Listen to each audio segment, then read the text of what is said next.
네, 법률사무소 율선 백혜원 변호사님이십니다. 서울제정시민네트워크의 김상철 위원장님이십니다. 도시연대 김은희 센터장님이십니다. 네, 저는 사회를 맡은 경실련 도시개혁센터 윤은주 간사입니다. 먼저 이 기자회견의 취지에 대해서 김원동 본부장님께서 발언해 주시겠습니다.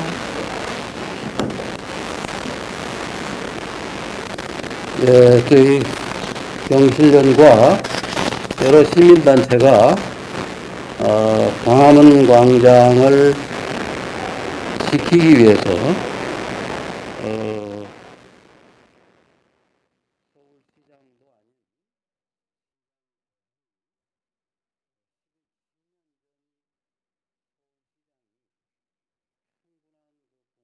4년간 시민들이 낸 완성한 광장을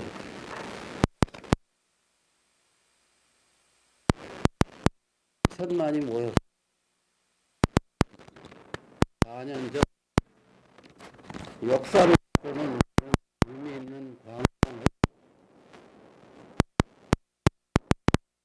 누구 허락으로 이것을 하시려 하는지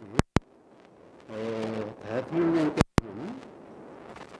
이 추모에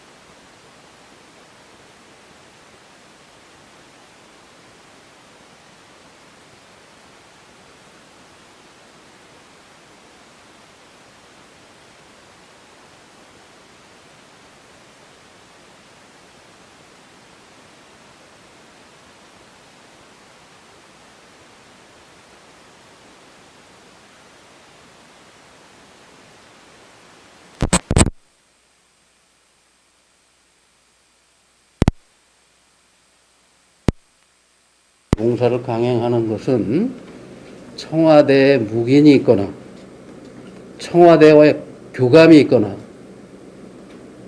청와대의 지시가 있거나 한 것이 아니라면 대통령께서는 이 시장이 하는 행위가 바른 건지 잘못된 건지 바로잡기 바랍니다.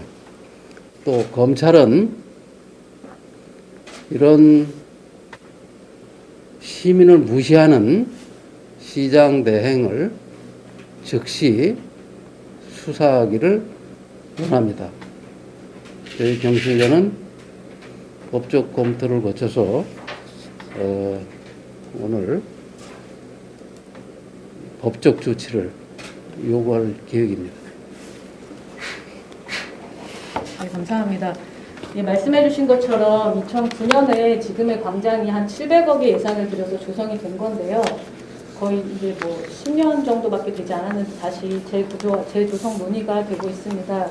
그래서 이 고 박원순 시장 이후에 그 광화문 광장 재조성 사업 논의가 2016년부터 시작이 되었는데요. 그간의 추진 경과에 대해서 도시연대 김은희 센터장님께서 발언해 주시겠습니다. 예, 도시연대 김은희입니다. 지금까지 간략한 경과에 대해서 말씀드리겠습니다.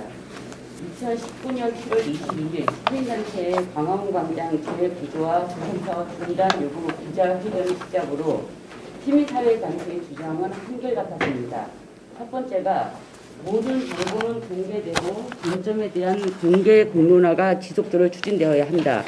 두 번째는 물리적 구조 변화 이전에 다양한 사회 실험을 통해 참여와 합의, 지지를 모아 나가야 한다.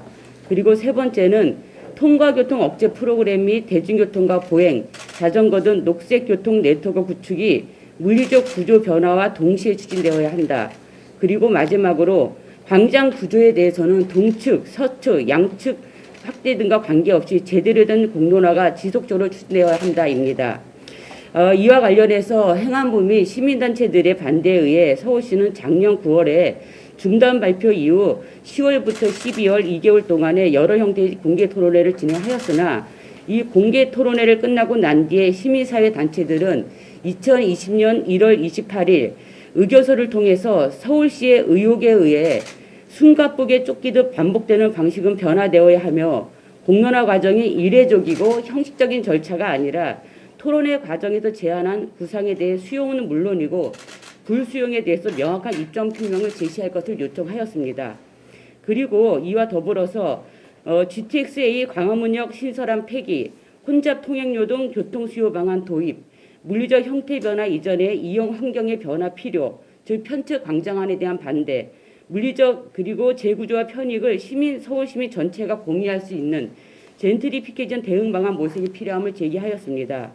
이후 6월 달까지 교통대책이나 물리적 구조 등에 대한 논의는 일회성에 끝날 수밖에 없었습니다. 이에 시민사회 단체들은 7월 1일 입장문을 통해서 서울시의 소통에 대한 노력은 높이 평가하나 광화문 광장이 다시 행정 절차의 볼모가 되어서는 안 된다는 제목의 입장문을 발표하고 교통수요 관리와 주변 상업 개발, 광장의 개방성 등 쟁점이 빠진 서측 광장안 재추진을 우려한다는 입장을 명확하게 전달하였습니다.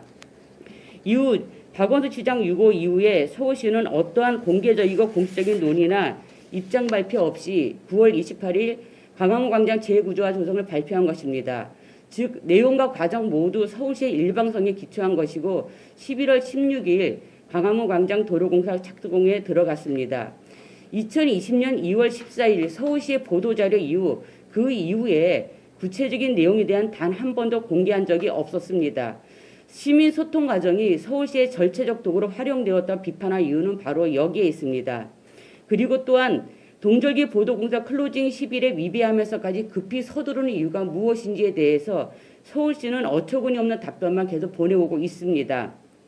그러면서 여전히 시민소통 결과를 강조하고 있는데 이에 시민사회 단체들은 10월 5일부터 성명서 발표, 기자회견, 2주간 1인 시위, 시민 홍보물 배포 등 서울시의 부당함에 대한 문제를 지속적으로 제기해왔습니다. 이에 우리는 오늘 무효소송과 함께 향후에 서울시 광화문 광장 재구조화 사업 문제점을 주제별로 세분화하여 광화문 광장의 진실을 알려드립니다라는 제목의 보도자료를 배포하고 있습니다. 지금까지 대행체계의 광화문 광장 사업 강행의 문제점으로 대의민주주의 훼손에 대한 지적과 함께 11월 30일 날은 예산에 대한 문제점을 발표하였고 금주에 서울시의 330회 소통의 실체, 무엇을 소통했는가라는 주제를 가지고 또다시 보도자를 배포할 것입니다. 그리고 이후에 광화문광장 물리적 구조 서측광장 주장의 허구와 또 하나 녹색교통 시스템에 대한 제안들도 함께 진행할 예정입니다. 또 하나는 향후 저희들은 서울시장 예비 후보자들에게 광화문광장 재구조화 사업에 대한 공개 정책 질의를 진행할 예정입니다. 또 하나는 서울시 의회가 주도하는 공개 토론회를 요청합니다.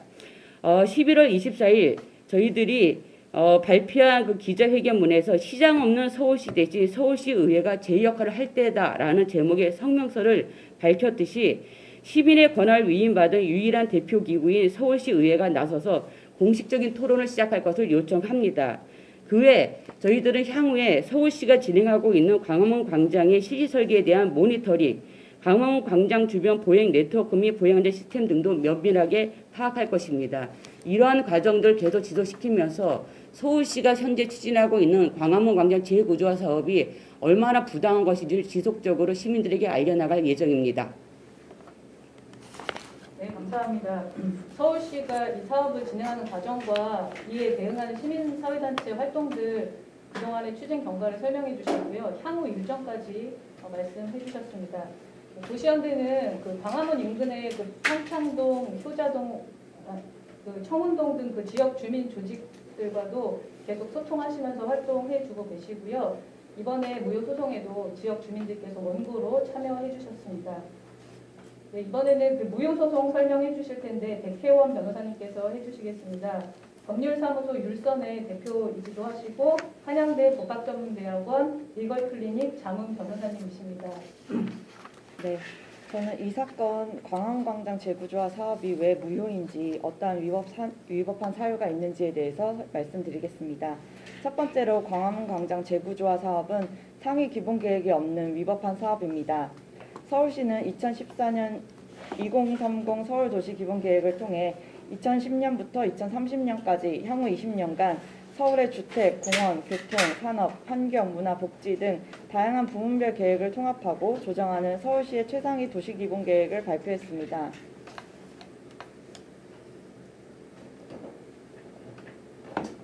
광화문광장은 그 상징성 및 중요성에 비추어 볼 때 약 800억 가까운 예산을 투입하여 이 광장의 구조를 전면 개편하기 위해서는 장기적인 계획으로 구상 추진되어야 합니다. 또한 최소한 도시기본계획의 기본 방향과 전략에 대한 내용이 포함되어 있어야 하는데 2030 서울도시기본계획 어디에도 광화문광장 재구조화 사업에 대한 내용은 전혀 제시되어 있지 않습니다. 국토계획법에 따르면 도시관리계획은 도시기본계획에 부합되어야 하는데 도시기본계획에 부합되지 않는 도시관리계획은 그 근거가 없는 것으로 무효라고 할 것입니다. 지난 9월 28일 서울시는 광화문 일대 종합발전계획을 현재 수립 중인 2040 서울도시기본계획에 반영하겠다고 발표했지만 이미 현존하는 상위계획에도 없는 사업을 강행하면서 앞으로 이를 반영하겠다는 것은 말이 되지 않습니다. 두 번째로 실시계획 고시도 없이 790억 원의 예산을 공사 집행하는 것은 명백한 법 위반입니다. 국토계획법에서는 도시 군 계획시설 사업의 시행자는 대통령령으로 정하는 바에 따라 그 도시 군 계획시설 사업에 관한 실시계획을 작성하여야 하고 이를 고시하여야 합니다. 하지만 서울시는 2019년 8월 8일 이후로 고시한 게 없다고 답변했습니다. 또한 광화문광장 재구조화 사업이 실시계획 대상이 아니라고 하였습니다. 대규모 개발 사업의 경우 도시계획 시설 결정, 실시계획 인가, 건축 허가 등 정해진 절차에 따라 단계적으로 반영 추진되어야 함에도 불구하고 실시계획 고시 없이 총 790억 원 가까운 예산이 집행되는 공사를 진행하는 것은 명백한 관련법 위반입니다. 세 번째로 헌법상 기본권을 침해합니다. 대한민국은 헌법 제21조와 37조를 통해 모든 국민의 언론, 출판, 집회, 결사의 자유, 즉 표현의 자유를 보장하고 있습니다. 광화문광장은 서울시의 공간일 뿐만 아니라 국가적 상징이 되는 공간입니다. 또한 국민의 의견이 표출되는 광장으로서 2002년 월드컵 거리 응원, 2014년 세월호 침몰 사고로 인한 집회, 또한 2016년 박근혜 전 대통령 퇴진 집회 등이 이루어진 곳입니다. 그런데 이 공간에 대해 800억 원을 들여 사업을 진행함에 있어 여론을 제대로 수집하지 않고 기습적으로 공사를 강행하는 것은 사실상 미니 표출의 상징이 되는 공간인 광화문광장을 집권기간 내지는 재임기간 동안 사용할 수 없게 함으로써 서울시민, 나아가 국민의 자유를 침해하는 행위입니다. 또한 헌법 제35조에서는 모든 국민은 환경오염이나 공해를 유발하는 결과를 초래하지 아니하도록 충분한 예방조치를 강구하여 주도록 요구할 권리, 또한 건강하고 쾌적한 생활환경을 조성하고 보전해 줄 것을 요구할 권리 등이 있습니다. 현재 광화문광장에 대한 공사가 강행됨으로써 인근 주민들은 물론 다수의 서울 시민들이 교통체증, 공사로 인한 소음, 이로 인한 환경오염 및 공해의 유발로 인해 엄청난 피해를 입을 것임이 충분히 예상되고 이미 그 피해는 발생하고 있는 상황입니다. 그리고 네 번째로 선출직 공무원의 유고 상황에서 권한대행의 업무 범위를 초과한 행위입니다. 현재 서울시는 서울시장의 유고 상황이라는 사상 최악의 비상 상황을 맞았고 내년 4월 보궐선거를 앞두고 있습니다. 이러한 상황에서 임명직 공무원인 행정부시장이 지방자치법 제111조 제1항 1호에 따라 시장 권한을 대행하고 있습니다. 그런데 지방자치법상 권한대행의 직무 범위에 관한 명시적인 규정은 없지만 과거 전 대통령들의 거리되었을 당시 권한대행의 업무 수행 범위는 현상 유지적 권한만 행사할 수 있다는 것이 중론이었습니다. 따라서 광화문광장 재구조화 사업의 도시관리계획 고시가 있은 이유인 2019년 9월 19일 서울시 고 박원순 시장이 긴급 기자회견을 열어 광화문광장 추진 중단을 선언하였고 시민소통 결과를 따르겠다고 밝혔던 바 이를 뒤집고 현재 권한대행이 광화문광장 재구조화 사업을 재추진하는 것은 서울시장 유고 상황에서 예산을 함부로 집행하여 현상 변경을 이루려는 것으로 권한대행이 업무 수행 범위를 벗어난다고 할 것입니다. 그리고 마지막으로 수백억 혈세가 투입되는 광화문광장 사업이 국가 재정법에 따라 예비 타당성 심사를 거쳤는지도 확인해 봐야 합니다. 국가재정법 제38조에 따르면 기획재정부 장관은 총 사업비가 500억 이상이고 국가의 재정 지원 규모가 300억 이상인 신규 사업에 대해서는 예산 편성 이전에 미리 예비 타당성 조사를 실시해야 합니다. 예비 타당성 조사는 과거 무분별한 국책 사업 추진에 따른 예산 낭비를 방지하고자 도입한 제도입니다. 서울시가 공개한 광화문 광장 재조성 사업은 791억 원의 예산이 투입되는 바 효율적인 예산 집행을 위해 반드시 예비 타당성 조사를 실시해야 합니다. 만일 거치지 않았다면 이것은 위법이며 예비 타당성 조사를 시행하지 않은 이유가 타당한지 면밀히 검토되어야 할 것입니다. 이에 대해 서울시는 광화문 광장 사업이 문화재 복원 사업으로 예비 타당성 조사 면제에 해당한다고 해명하고 있습니다. 하지만 광화문 광장 사업의 본질은 광화문 광장을 중심으로 세종대로 중 한쪽 면을 막아 이른바 편측 광장을 만드는 형태로 위 지역의 도로를 정비하겠다는 것인 바 이를 문화재 복원 사업으로 주장하는 것은 타당하지 않고 예비 타당성 조사를 면하기 위한 편법적인 사업비 책정과 다름없다고 보입니다. 이처럼 서울시의 광화문 광장 재구조화 사업은 헌법상 원칙에 반하고 서울시민, 나아가 국민의 기본권을 침해하며 법률상 규정한 각종 절차를 제대로 준수하지 아니하고 재정을 낭비하는 행위입니다. 따라서 이는 하자가 중대하고 명백하여 무효인 바 저희는 무효 소송을 제기하고 있습니다. 자세한 내용은 별첨한 소장을 참고해 주시기 바랍니다. 네, 감사합니다. 이 사업의 위법성에 대해 크게 5가지로 이렇게 정리해서 말씀해 주셨습니다. 이번 무효소송은 참고로 한양대 법학전문대학원 리걸클리닉센터에서 지원을 해주셨습니다.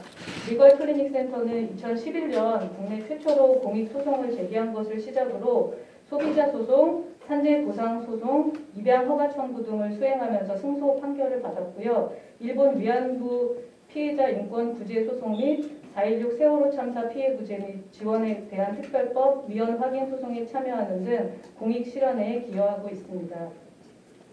네, 마지막으로 예산 문제와 교통 등 이 사업의 문제들을 제기해 주시면서 활동해 주셨는데요. 김상철 위원장님께서 광화문 광장 예산의 문제와 앞으로도 저희가 이 사업을 어떻게 지켜봐야 할지 그런 부분에 대해서 말씀해 주시도록 하겠습니다. 예, 방금 소개받은 서울시민재정네트워크의 김상철입니다. 사실 광화문 광장 재구조화 사업의 가장 큰 문제점은 누구도 정확한 숫자를 알지 못한다라고 하는 겁니다. 그 이유는 우리가 광화문 광장 재구조화 사업이라고 부를 때 그 재구조화 사업의 범위에 어떤 사업들이 포함되는지를 어디에서도 확인이 할 수 없다는 것이 문제라고 볼 수 있는데요. 이를테면 2019년 1월에 그 국제현상공모작이 당선되었을 때의 서울시의 발표 자료에 따르면 광화문 광장의 물리적 개선뿐만이 아니라 GTX-A 광화문 역사 그리고 그 광화문역으로 보행 네트워크를 연결하는 사업까지 포괄해서 발표한 바가 있습니다. 그런데 이후 공론화 과정에서는 현재 광화문 광장 추진단이 속해 있는 도시재생실의 사업으로만 국한해서 진행을 했고 특히 역사광장과 관련된 논의는 완전히 배제를 함으로써 실제 공론화의 대상이 된 것은 시민광장이라고 불리는 아주 협소한 범위의 논의였다는 것을 말씀을 드리겠습니다. 문제는 그럼에도 불구하고 그 각각의 사업이 어떤 종합계획 내에서도 포함이 되어 있지 않다라고 하는 부분이고요. 특히 예산의 측면에서 봤을 때에는 전체 사업비가 얼마냐라고 하는 질문에 누구도 답을 할 수 없는 어이없는 일에 처하게 된다는 것이 가장 큰 문제라고 하겠습니다. 특히 앞서서 변호사님께서 자세히 설명을 해주셨지만 새로운 광화문 광장 조성, 특히 지금 하고자 하는 시민광장 조성이라고 하는 것만 놓고 보더라도 1년 사이에 한 47억 정도의 총 사업비가 증가한 것으로 보입니다. 그러니까 하나의 단위 사업만 놓고 보더라도 2020년에 487억으로 편성했던 총 사업비가 2021년 예산서에는 534억으로 편성이 된 거죠. 단 하나의 단위 사업만 놓고 보더라도 47억 정도가 인상이 된 건데요. 이 숫자가 굉장히 흥미로운 것이 원래 투자 심사를 받았던 사업 중에서 총 사업비의 10% 이상이 늘어나면 투자 심사를 다시 받아야 됩니다. 근데 앞서 설명드렸듯이 2020년에 487억에 대한 투자 심사를 받은 총 사업비를 제시했는데 증액이 47억인 거죠. 그러니까 딱 10% 미만 되게 증액을 시킨 겁니다. 이런 식으로 계속 지속적으로 편법적으로 예산을 증액하면서 관련 절차들을 회피할 가능성이 매우 높다라고 생각이 들고요. 특히 이 부분이 심각한 것이 실제 예산서상에 세목 변경이 하나도 없습니다. 그러니까 공사를 해야 공사비가 이렇게 증액이 됐구나라고 하는 것을 참조할 수 있을 텐데 실제로 공사가 착공되지도 않은 사이에 47억의 증액이 됐기 때문에 이것은 굉장히 심각한 문제다라고 보고 있고요. 두 번째로 공론화와 관련돼서 서울시는 굉장히 많은 공론화 횟수를 주장을 하지만 시민사회가 이해했을 때 지난해 9월에 박원순 서울시장의 사업 중단은 행정 절차의 중단을 의미한다고 봤습니다. 그렇기 때문에 2019년 9월 이후 공론화가 종료됐던 시점까지 어떤 행정 절차도 사실은 수년이 되거나 혹은 중단이 되어야 한다고 생각을 합니다. 그런데 그 사이에도 굉장히 많은 공공계약이 이루어졌습니다. 그러니까 이런 것만 보더라도 실제로 서울시가 얘기하는 공론화 절차가 사실 겉으로는 이야기를 듣는 척하지만 내부적으로는 차근차근 기존에 자신들이 수립한 행정계획대로 예산을 지출하고 있었다라고 볼 수 있고요. 더더군다나 올해 초에 그 공공계약이 이루어진 사업 중에서 광화문 광장 활성화 계획이라고 하는 사업명이 보입니다. 사실은 이 사업명은 광화문 광장과 관련된 논의가 진행된 이후 단 한 번도 언급이 된 적이 없는 사업입니다. 그러니까 광화문 광장을 어떻게 재구조할지도 사회적 합의가 안 됐는데 그 이전에 광화문 광장 주변에 활성화 계획을 수립한다라고 하는 것은 사실 논리적으로도 맞지 않는 것이죠. 이런 일들이 사실 지난해 9월 박원순 시장의 사업 중단 이후에 계속 발생했던 일입니다. 그렇기 때문에 공론화 자체가 무효고 실제 서울시가 갖고 있는 내부 정보들을 공개하고 있지 않고 무엇보다 이 재정을 부담해야 될 서울 시민들이 광화문 광장 조성에 얼마만큼의 예산이 투여될지에 대해서 전혀 알 수 없다라고 하는 것이 문제라고 생각을 하고요. 그런 면에서 지금 서울시가 추진하고자 하는 광화문 광장 사업은 전면 중단되어야 하고요. 최소한 관련되어 있는 모든 사업에 투명한 예산 공개를 요구하는 바입니다. 이상입니다. 네, 감사합니다. 정말 말씀해 주신 것처럼 예산이야말로 정말 속일 수 없는 증거라고 생각하고요. 이후에도 저희가 계속해서 서울시 예산에 대해서 잘 감시해야겠다는 생각이 듭니다. 예, 기자회견 순서는 마쳤고요. 질의응답은 저희가 온라인 생중계인 관계로 경실련으로 따로 문의를 해주시면 저희가 답변을 드리도록 하겠습니다. 이상 기자회견을 마치고 사법부의 현명한 판단을 기대하면서 코로나 상황으로 시민들이 다 고군분투하며 힘든 시간을 보내고 있는데 하루빨리 서울시가 이 위법성 있는 공사를 중단할 수 있기를 바랍니다. 감사합니다.